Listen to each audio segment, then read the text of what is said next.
गांधीनगर से तस्वीरें।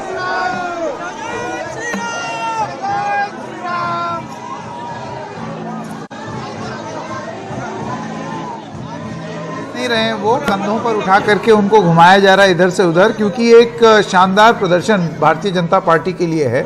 शाम को नरेंद्र मोदी दिल्ली के मुख्यालय पर भी पहुंचेंगे और यहां पर भी बोलेंगे।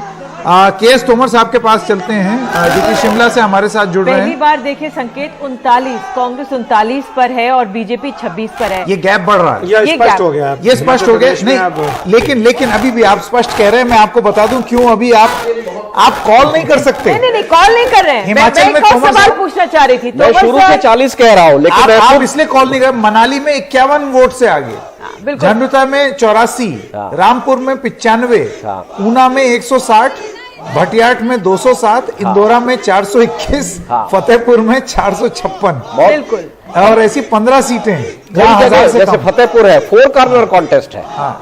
के.एस. तोमर सर, मैं आपसे सर ये पूछना चाह रही थी क्योंकि अभी खबर ये आई थी कि भूपेश बघेल जाने वाले 4 बजे वहां पहुंचेंगे।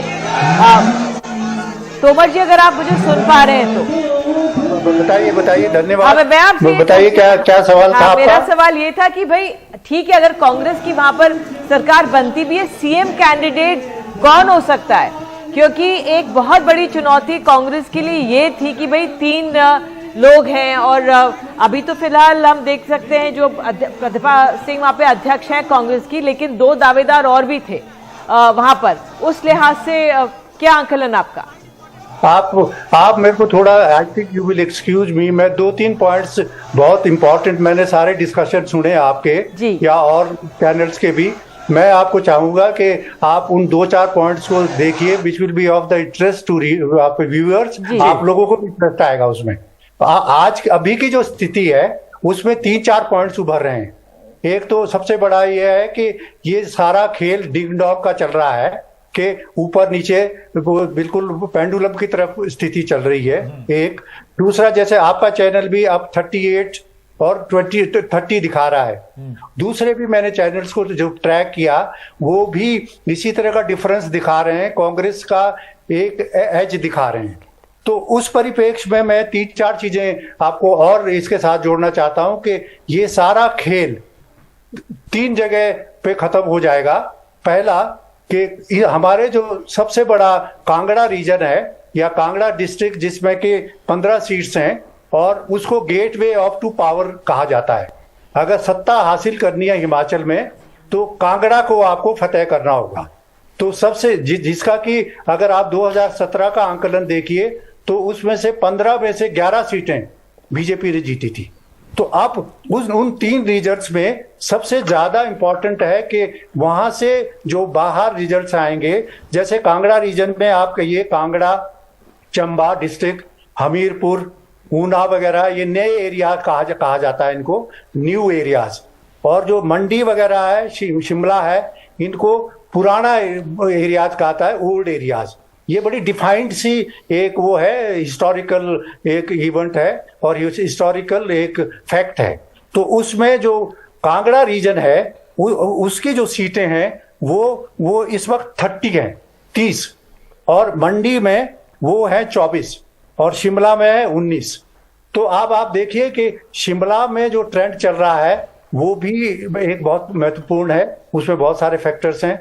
इसी तरह कांगड़ा में ये अभी तक शुरुआत की जो रिपोर्ट्स हैं, जो कि गलत भी हो सकती है, क्योंकि हमने जर्नलिस्ट के रूप में या जिस रूप में भी हमने काम किया है एडिटर के रूप में, मैं इसलिए कोट कर रहा हूं कि मुझे फर्स्ट हैंड नॉलेज है हिमाचल की भी, क्योंकि हमने खुद कवर किए हैं। शुरुआत में हिंदुस्तान टाइम्स ज्वाइन करने के टाइम में हम खुद हर पार्ट में गए, तो उसमें हमने ये देखा है कि कांगड़ा का जो रीजन है वो सबसे पहले डिसाइड करता है कि पावर कौन ले जा रहा है। और इनिशियली जो रिपोर्ट्स आ रही थी कि बीजेपी के ज्यादातर मंत्री खतरे में पड़े हुए हैं।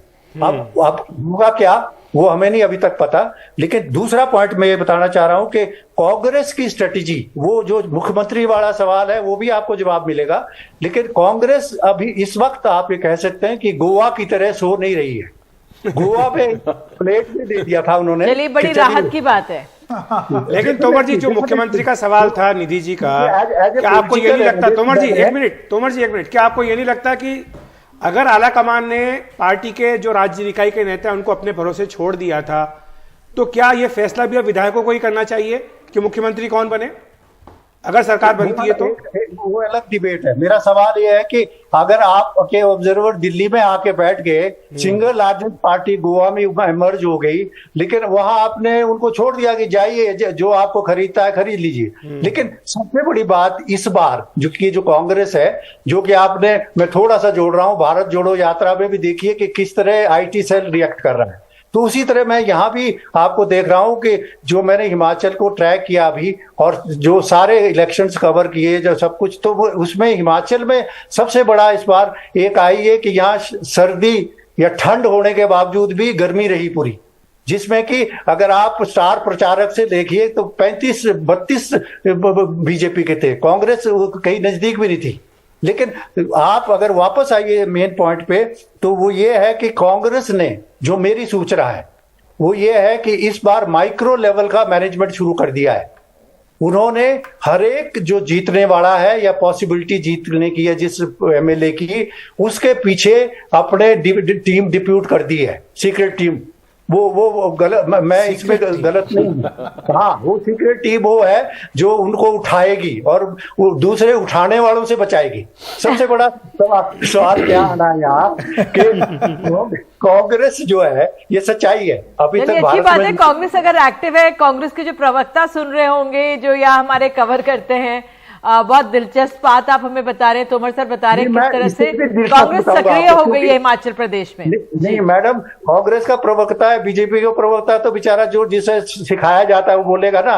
हम तो हैव बीन एडिटर, मैं तो वो बोलूंगा ना जो मुझे ठीक लग रहा है, जो सच्चाई है। और जैसे मैंने कहा ना कि कैंपेनिंग में मोदी जी ने खुद अपने हाथ में ले लिया था सारा। इनके जो प्रेसिडेंट है खड़गे साहब, वो एक बार आए, वो एक तब आएगा जब रिजल्ट आएगा, तब हम आपको सारी चीजें बताएंगे। लेकिन एक ह्यूमरस साइड पे मेरा ये है कि अगर कांग्रेस ने या सरकार बनानी है तो इनका आंकड़ा 40 से ऊपर होना चाहिए, वरना ये खतरे में है।